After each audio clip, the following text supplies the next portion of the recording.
Gogoda forest entails everything that we need for our livelihood. The communities, they are the ones who have been protecting it from many days ago. Kenya is experiencing the worst drought in over 40 years. If Gogoda forest is no longer, then even our lives are no longer. 10,897 households have been displaced following increased resource-based conflicts. All people from neighboring counties came to Gogoda to search for pasture and water for their livestock. Gogoda forests have turned to be above us soon.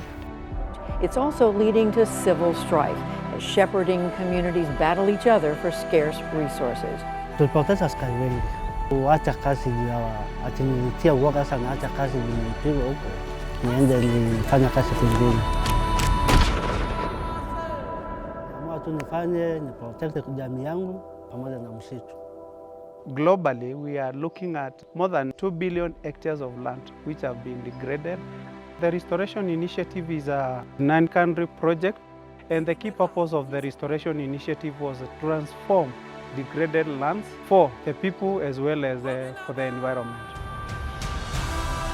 Despite the fact there is a lot of threats, the forest is still able to thrive because of the culture and the way of life of this community. The pastoral communities are the best teachers to teach the world what conservation means to people. My hopes go directly to women. When they see, they are like, oh, so we can do this. Globally, we've put more than 355,000 hectares of land under restoration, working with 810,000 people within these ecosystems.